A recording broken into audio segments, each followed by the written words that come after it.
नमस्कार साथियों। अपने वादे के मुताबिक मैं हाजिर हूँ एक नई प्रेरक प्रसंग के साथ। तो चलिए शुरू करते हैं आज का प्रेरक प्रसंग।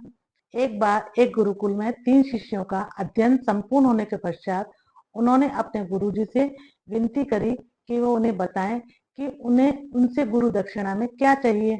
गुरुजी मंद मंद मुस्कुराए और बड़े ही स्नेह से बोले कि मुझे गुरु दक्षिणा में तुम लोगों से एक बड़ा थैला भरकर सूखी पत्तियां चाहिए, क्या तुम ला सकोगे?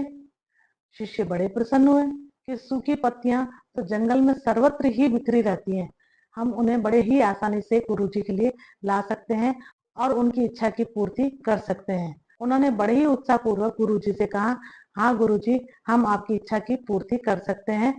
और गुरुजी को प्रणाम कर वह गुरुकुल से चले गए। गुरुकुल से निकलने के बाद वह पास ही के एक जंगल में जा पहुंचे, यह सोचकर कि जंगल में सर्वत्र ही सूखी पत्तियां बिखरी रहती हैं। लेकिन जंगल में पहुंचने के बाद उनके आश्चर्य का ठिकाना न रहा। वहां पहुंचकर उन्होंने देखा कि मात्र मुट्ठी भर ही सूखी पत्तियां जंगल में दिखाई दे रही हैं, बाकी की सूखी पत्तियां कहाँ चली गई। यह सोचकर वह बड़े ही आश्चर्यचकित हुए। तभी उन्होंने दूर से आते हुए एक किसान को देखा और उस किसान से उन्होंने बड़ी ही विनम्रता पूर्वक प्रार्थना की कि वह उन्हें एक थैला भरकर सूखी पत्तियां दे दें। लेकिन किसान ने क्षमा याचना मांगते हुए कहा कि मुझे माफ करें, मैं आपकी कोई मदद नहीं कर सकता, क्योंकि मैंने पहले से ही सूखी पत्तियों का उपयोग ईंधन के रूप में कर लिया है, मैं आपकी कोई मदद नहीं कर सकता। यह सुनकर तीनों शिष्यों को बड़ा दुख हुआ और वह निराश मन से पास ही के गांव में इस आशा से चले गए कि शायद उन्हें वहां कोई मदद मिल सके। गांव में पहुंचकर उन्होंने व्यापारी से बड़ी विनम्रता पूर्वक प्रार्थना की कि वह उन्हें एक बड़ा थैला भरकर सूखी पत्तियों का दे दे। लेकिन व्यापारी ने कहा, मैं आपकी कोई मदद नहीं कर सकता, क्योंकि मैंने धन कमाने की लालसा से सूखी पत्तियों के दौने बनाकर बाजार में पहले ही बेच दिए। अब तीनों शिष्य बहुत निराश हो चुके थे। व्यापारी ने बड़ी उदारता दिखाते हुए पास ही में रहने वाली एक बूढ़ी माँ का पता बताया, जो कि सूखी पत्तियों को एकत्रित किया करती थी। वह बड़े आस लगाए उस बूढ़ी माँ के पास पहुंचे, लेकिन यहाँ पर भी उन्हें निराशा ही हाथ लगी, क्योंकि बूढ़ी माँ ने सूखी पत्तियों को अलग अलग करके उनकी पहले ही औषधियां बना ली थी। अब वह तीनों बुरी तरह से निराश होकर पुनः गुरुकुल की ओर प्रस्थान कर चले।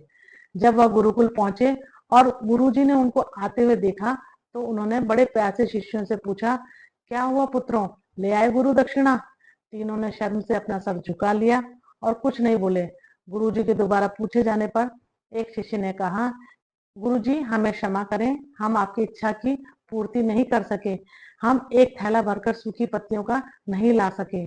हमने तो सोचा था कि जंगल में सर्वत्र ही सूखी पत्तियां बिखरी मिलती हैं, हम बड़ी आसानी से आपके लिए ला सकेंगे, लेकिन ऐसा नहीं हुआ। हमें बड़ा आश्चर्य हुआ कि सूखी पत्तियों का भी लोग कितनी ही तरीके से उपयोग करते हैं। तब गुरुजी मंद मंद मुस्कुराए और बड़े ही प्रेम पूर्वक शिष्यों से कहा, निराश मत हो, प्रसन्न हो जाओ। मैं तुमको यही ज्ञान देना चाह रहा था कि सूखी पत्तियां भी बेकार और व्यर्थ नहीं होती, उनका भी उपयोग किया जाता है। हमें कभी भी किसी व्यक्ति या वस्तु को छोटा और महत्वहीन मानकर उसका तिरस्कार नहीं करना चाहिए। सुई से लेकर तलवार तक, चींटी से लेकर हाथी तक, कोई भी चीज निरर्थक या बेकार नहीं होती, सभी का अपना अपना महत्व होता है। यही ज्ञान तुम मुझे गुरु दक्षिणा में दे दो और यह ज्ञान तुम अपने जीवन में भी जरूर उतारना। तीनों शिष्यों ने सहमति में अपना सर हिलाया और गुरुजी को प्रणाम कर खुशी खुशी अपने घर की ओर चल दिए। तो साथियों, अंततः मैं यही कहना चाहती हूँ कि हम जब भी किसी से मिलें तो उसे यथायोग्य मान और सम्मान देने का भरसक प्रयास करना चाहिए, ताकि आपस में स्नेह, सहानुभूति और सद्भावना का विस्तार हो सके और हमारा जीवन संघर्ष के बजाय उत्सव बन सके।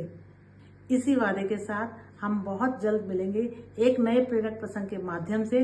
तब तक के लिए नमस्कार।